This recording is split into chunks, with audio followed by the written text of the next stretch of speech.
gonna let nobody turn me around. Oh, turn me around. And now all of a sudden, the raids are happening again, and in a really sneaky and horrific way.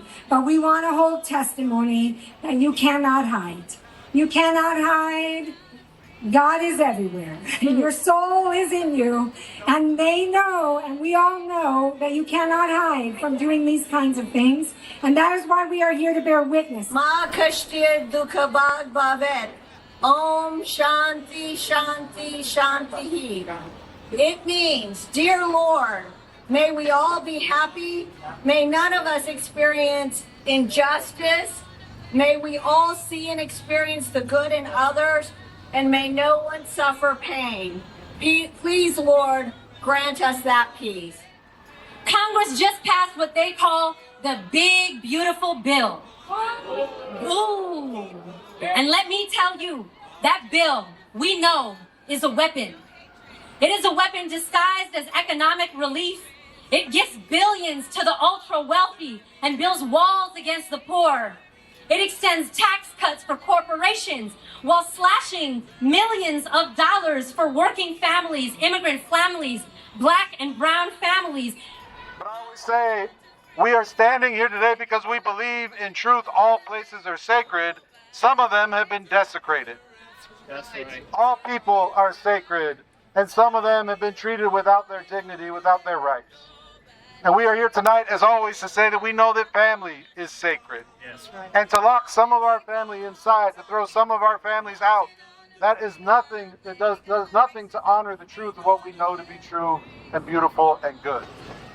When God says He is the most merciful, in Arabic, the word mercy, rahmah, is the same as the word womb, rahim. So it is in that womb that we seek God's mercy. It also means that it is that maternal connection that keeps us going, that is sacred. So anything that separates us from our mothers, or our fathers, or our siblings, or any members of our families is illegal and immoral. Today and every single day, I turn to Christ. Home alone with a 3-week-old baby and my 2 little girls, all under 3 years old, without a husband who provides for our family, not only financially, but emotionally and spiritually. I turn to the one and only thing I know will give me comfort and peace. Black fight. This is not a citizen or a document or undocumented fight. This is an American fight. This is a moral fight. Yes.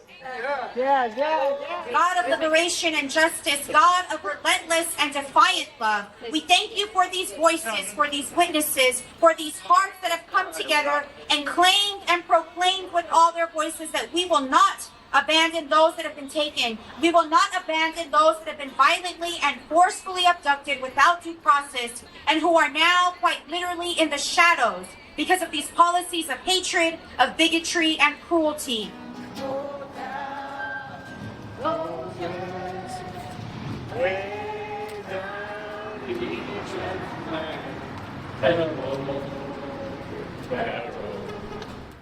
But I take direction from what Isaiah 58 says, and that is to shout aloud, do not hold back, and raise your voice like a trumpet.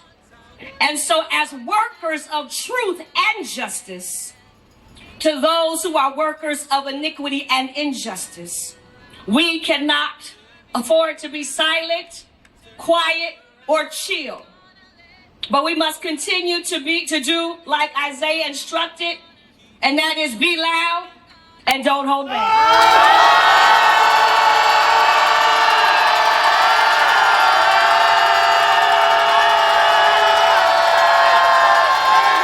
Sacred encounter. And the point of that conversation is not to debate, not to testify, not to argue, but to simply be present. We're not even going to fix it. We are simply going to witness.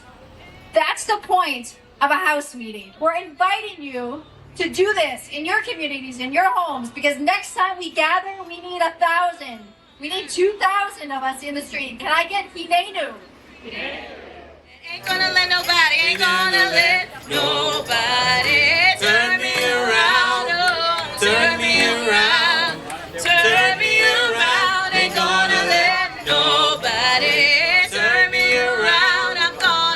keep on walking. I'm gonna keep on talking. I'm marching on to freedom.